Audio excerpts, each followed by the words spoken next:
Señores, gracias por continuar con nosotros aquí en Despierta RD y de inmediato damos la bienvenida a nuestro invitado central de esta mañana, el diputado Tobías Crespo, de la circunscripción número 2 del Distrito Nacional. Y yo quiero que usted me diga, de la Fuerza del Pueblo es. Claro, claro. Buenos días, Lorenny, ¿cómo está? Buenos días, Julio. Buen día, Buen Tobias. día, Tobías. Saludando también a los televidentes de este espacio. Claro que sí. Cuéntanos, Tobías, ¿cómo está el Congreso? Los temas que ustedes están abordando, fuera de los que salen en la prensa, de lo que se está palpando. Bueno, lo que más se está trabajando ya, sobre todo en la Cámara de Diputados, porque del lado del Senado está la escogencia de los jueces, de los miembros de la Junta Central Electoral, que no son jueces.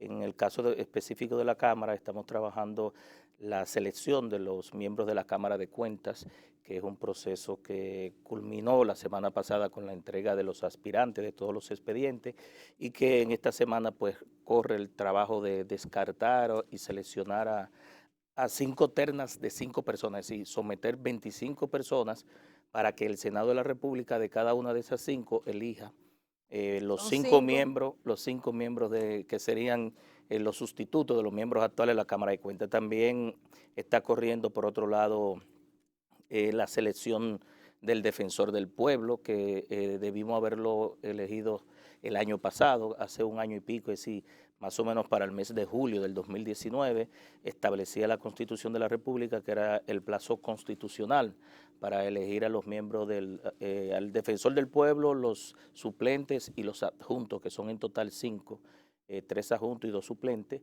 y en ese sentido pues está también conformándose la selección de ese organismo y a la vez cada una de las 47 comisiones de la Cámara de Diputados están trabajando en los proyectos que son de importancia. Por ejemplo, está el Código Penal, que tú sabes que tiene alrededor ya de un plazo casi de 20 años allá y que se ha aprobado varias veces y ha habido sentencia del Tribunal Constitucional en contra de la aprobación. Eso es lo más reciente. El Código Civil, que también lo hemos aprobado varias veces. La ley de ordenamiento territorial, que es importante, la ley de planificación es única, lo relativo también a la ley que tiene que ver con la participación ciudadana, lo que es los plebiscitos y la participación popular. Es decir, que el Congreso está muy activo, nosotros a nivel particular estamos en 4, realmente estamos en 6, pero legalmente en 4 comisiones que presidimos la Comisión Permanente de Contratos, la comisión permanente, somos miembros de la comisión permanente de las TICs, de educación, de energía y minas, y desde ahí estamos también trabajando con diferentes temas. A mí me gustaría conocer el proceso, un poco más sobre el proceso de elección de los miembros de la Cámara de Cuentas. ¿No se van a hacer entrevistas públicas como con los miembros de la Junta Central Electoral? ¿Cuál va a ser el proceso que se va a utilizar en esta ocasión? No, el Congreso y cada comisión tiene su forma de actuar, aunque lo más transparente debe ser que haya vistas públicas, que la ciudadanía conozca cuando se estén dando las entrevistas. De todas formas, la prensa tiene acceso generalmente en todo el Congreso, es decir, todos los medios de comunicación cubren la mayoría de las comisiones, aunque si no es una vista pública, generalmente cuando se está debatiendo, si no lo autoriza la comisión, pues la prensa no puede estar. Pero es un mecanismo transparente que ahí yo entiendo que no hay nada que esconder.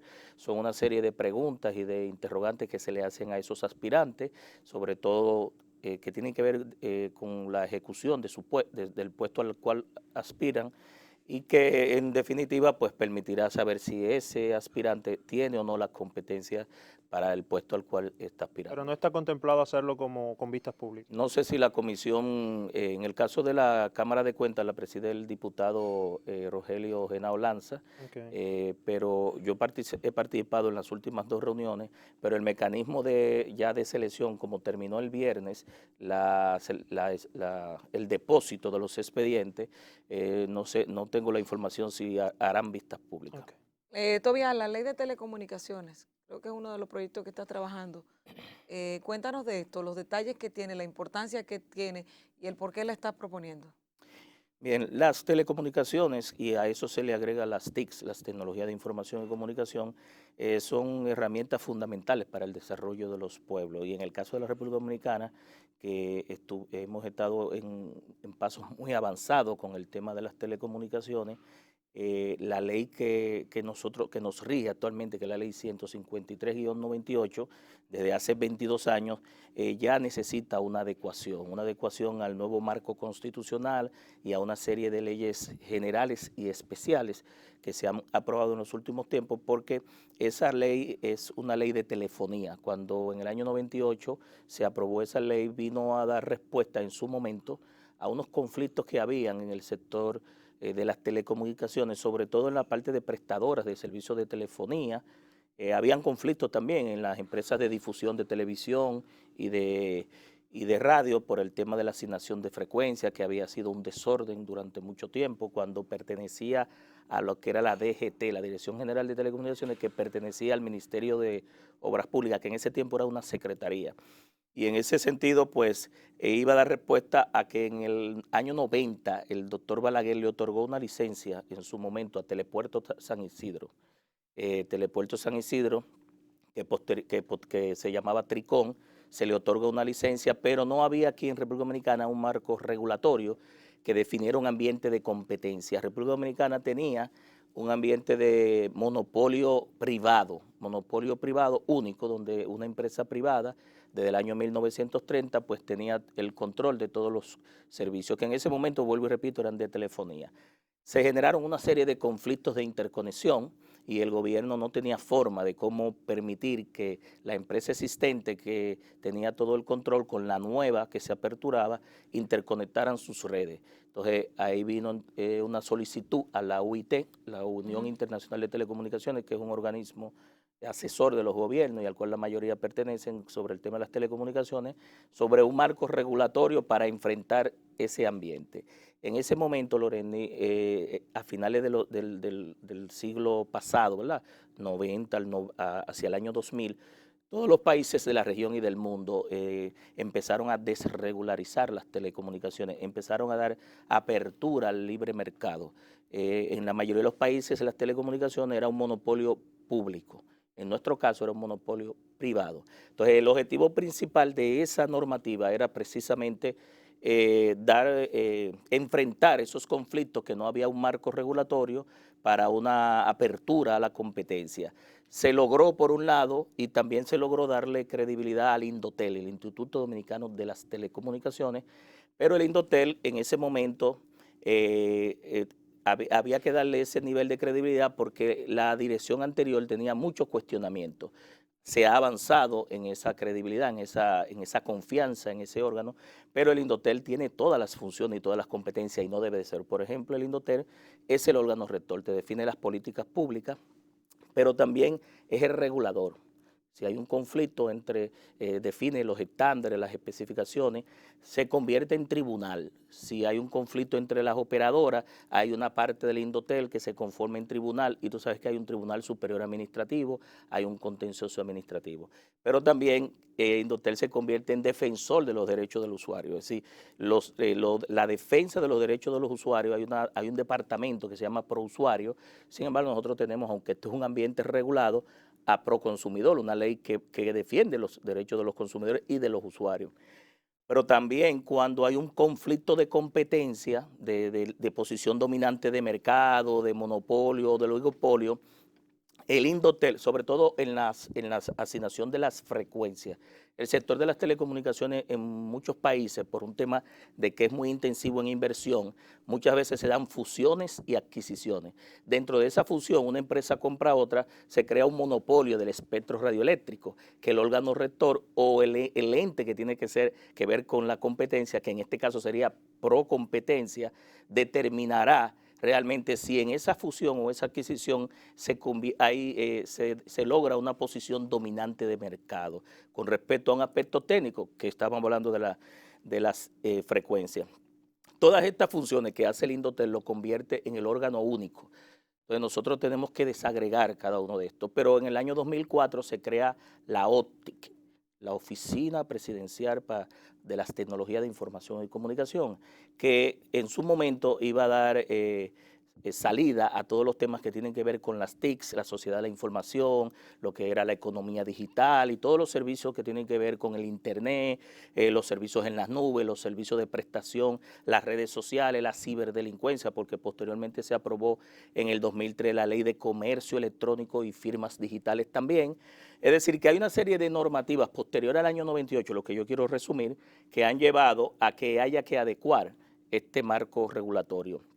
En primer aspecto va a haber una reforma donde se van a definir cuáles son los roles y las atribuciones de los organismos que estarían involucrándose en ese momento, porque en el caso de la OTI hay que recordar que todo fue por decreto. Es decir, todo lo que se ha estipulado aquí en las TICs ha sido por decreto, no hay un marco regulatorio. Pero también hace un año, o creo que 2 años, el expresidente de la República, Danilo Medina, creó una empresa para conectividad, una empresa a través de un decreto.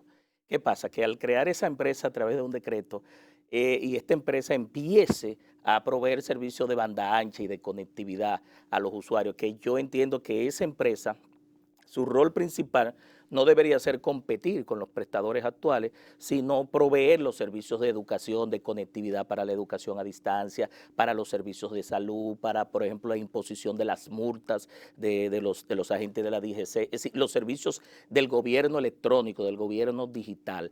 En el caso de que tenga alguna capacidad excedida de ancho de banda o de banda ancha, pues puede suplirlo a esas empresas o a otras donde se considere estratégico de manera crítica la conectividad, sectores que el Estado entienda.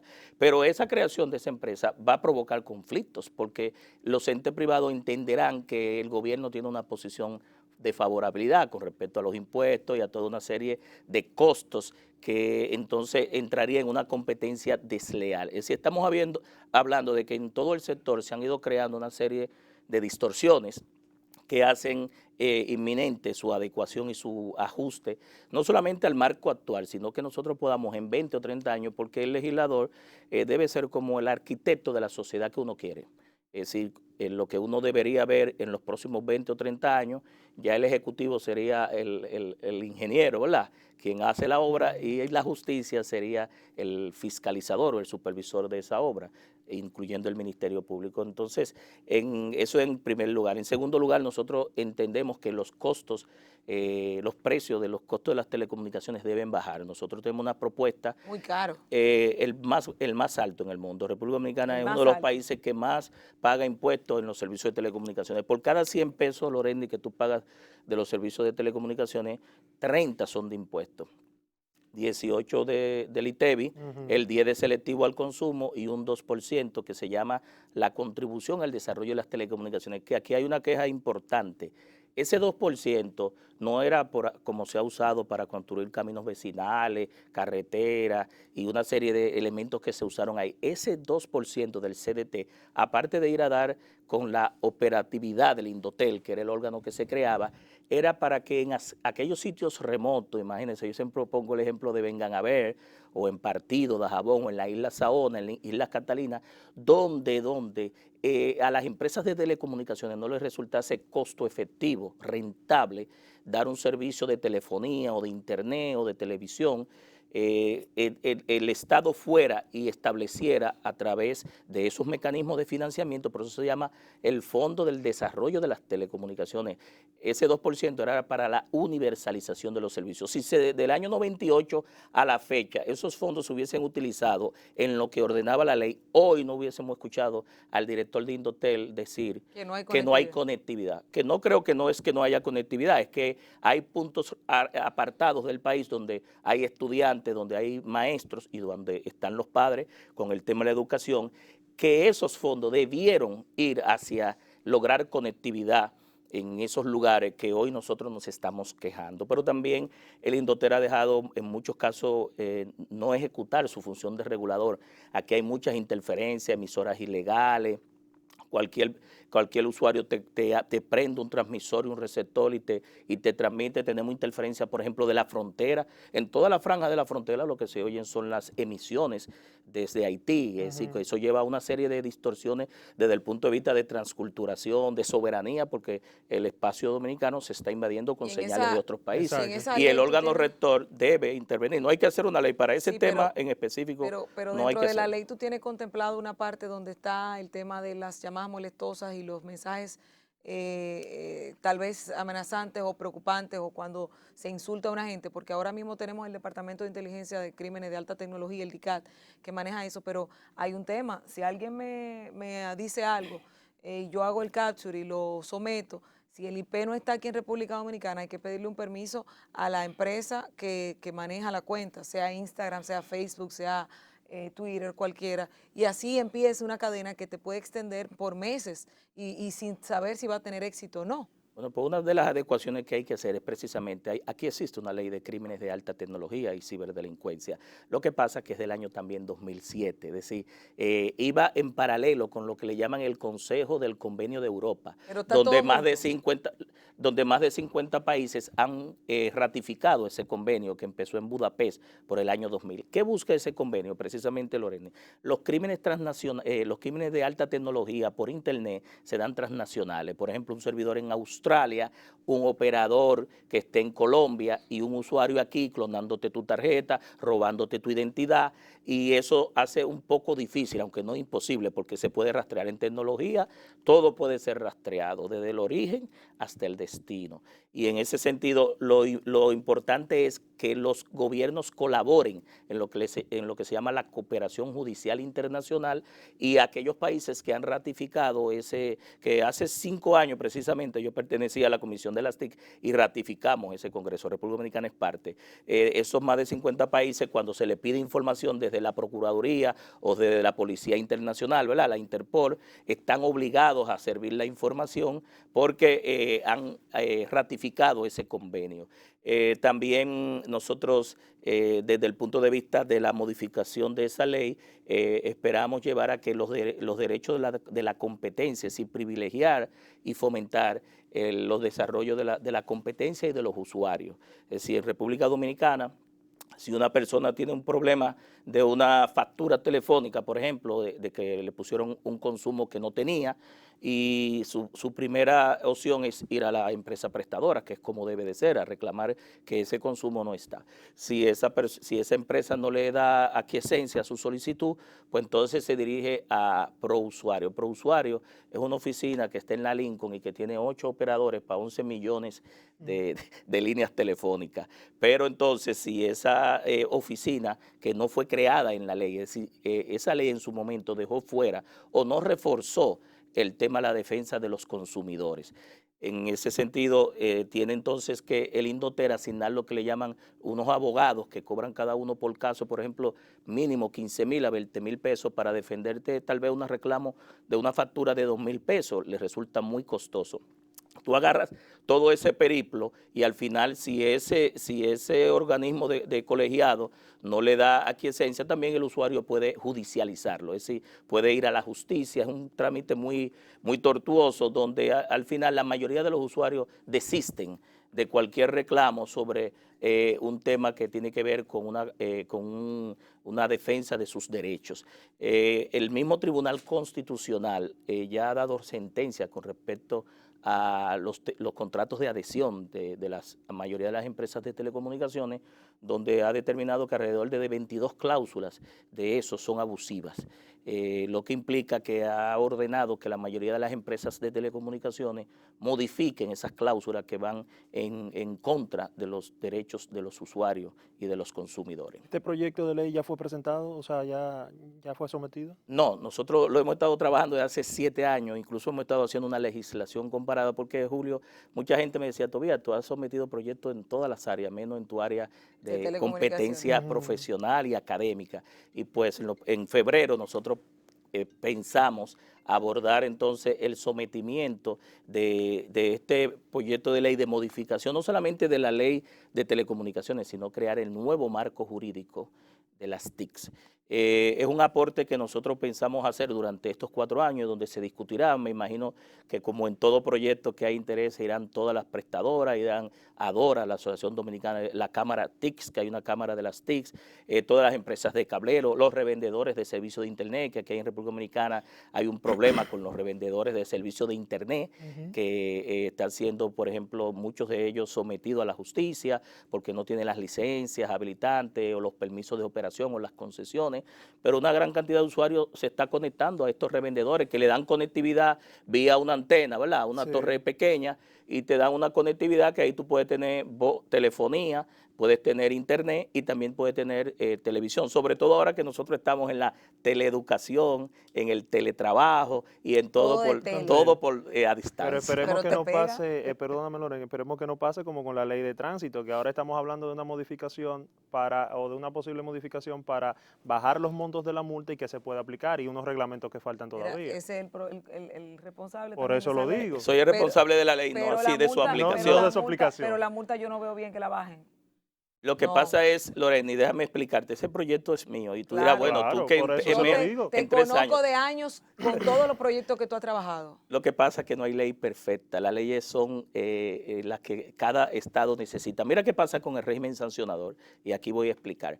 De nada sirve tener multas, por ejemplo, de 10,000 a 70,000 pesos que no se paguen. De nada sirve tener un repositorio de multas elevadísimas donde los ingresos promedio per cápita de la República Dominicana, el 54% dicho por la Tesorería de la Seguridad Social, durante 20 años aquí se mantuvo 10,000 pesos como el ingreso promedio de más del 54% de los empleados, tanto públicos como privados. Entonces, las sanciones, cuando un legislador pone las sanciones, nosotros no estuvimos de acuerdo con poner multas muy elevadas, sino que las que estaban se cobrara, es decir, que hubiera un método coercitivo y que la Procuraduría y el Ministerio Público de manera ágil cobrara las multas, porque entonces nosotros poniendo multas elevadas llevaríamos a una incoherencia en el cobro, sobre todo que el régimen sancionador y las multas por estos temas deben ser, por un lado, racional y por otro lado, proporcional. ¿Qué significa racional? Que las multas vayan de acuerdo a la gravedad de la violación. No es lo mismo estacionar un vehículo, ¿verdad?, que llevarse la luz roja del semáforo, carreras de auto en la vía pública. Entonces, las multas deben tener un grado de clasificación, leves, graves y muy graves, ¿verdad? Y así están en la ley. Pero aparte de eso, la multa debe tener un procedimiento de proporcionalidad. ¿Qué significa la proporcionalidad? Que cuando tú sanciones a un ciudadano, la proporción que debe pagar sea justa. Entonces, si nos ajustamos los ingresos per cápita de la República Dominicana, no nos podemos comparar con, por ejemplo, como España, que tiene multas de 400 euros, 500 euros, Estados Unidos, que tiene Pero hay una $300, diferencia. $250. Lo que pasa Hay una diferencia y es en el civismo. Porque aquí tú sabes que el semáforo está en verde, pero está entaponado y tú te le metes al carro para que cuando esté en rojo entonces te queden No, pero lo que pasa es, Lorena, que temerariamente. ahora mismo ni el presidente actual ni el presidente anterior, y estamos hablando de un tema de voluntad política, Claro. va a aplicar un régimen sancionador donde por una multa de tránsito se le sancione por 70,000 pesos. Tú sabes que yo he dicho... No sé si me entienden. Es Sí, decir, no, claro, claro. cuando se aumentó el salario mínimo, se llevó de 5,000 a 10,000. La multa más baja era un salario mínimo. Sí. Te llevó la multa más baja a 10,000 pesos, donde actualmente es 1,000. Y la más alta, que es la más grave de las graves, a 70,000, que es de 1 a 7 salario mínimo. Entonces, las sanciones para que el Estado, porque si no lo hacemos, oye, si nosotros no empezamos ese régimen sancionador, la ley se va a quedar, como diría, de manera filosófica, porque es el régimen sancionador que le da vida al tema de cambiar las inconductas. Si el ciudadano no entiende que violar esta ley le duele en el bolsillo, Claro. va a seguir de manera reiterada. Ahora, precisamente por eso decían que se perdió el momentum, porque al tener estos montos eso tan sí yo elevados entiendo. de multa, y si se Nosotros, aplicaban 2 o 3 ya... nosotros perdimos varios momentos en esa ley. Primero fue que se duró 4 a 6 meses para designar las autoridades del Intran, debió ser de inmediato. Y lo segundo, porque en ese tiempo hubo muchos rumores y muchos términos que distorsionaron el principio de la ley. Y segundo, que el régimen sancionador no empezó de inmediato, que ahora tenemos un régimen de 1,000 pesos y 1,667, que son las multas leves y graves, que eso era la ley 241. Pero las nuevas multas no se están aplicando. ¿Por qué? por lo que te dije, difícilmente un presidente de la República, en un momento que estamos de pandemia, te va a aplicar una multa de 70,000 pesos. Tumban cualquier gobierno. Bueno, señores, ojalá que se viera bien para que le doliera de verdad. Pero hay que Tobías, ajustarlo. El hecho es de que debe entrar el nuevo régimen sancionador. pídemele perdón al Rubio Crespo, ¿Por que qué? le tranqué 2 veces el teléfono. Al Rubio Crespo, que me perdone, que era que Es estaba que al aire. mi hermano siempre me llama tempranito Sí. porque pasamos por donde mi papá ya en los Pero me jardines. lo saluda. Y al otro también. O sea, A Moisés. A Moisés, mi favorito. Señores, Y a Manuel y también. a Manuel también. Señores, gracias por haber compartido con nosotros, a Tobías Crespo Pérez por habernos acompañado con tan interesante entrevista y declaraciones de tecnología que son muy Claro que buenas sí, siempre claro y que sí. útiles. Cuando la deposite vengo aquí a hablar ya en detalle. Claro que esperamos. sí. Gracias, Julio Vargas, Leanta Quintero y una servidora. Estamos con ustedes o estuvimos con ustedes hasta esta hora. Nos vemos mañana y los dejamos con la programación de Telecentro y Telemicro Internacional. Hasta luego.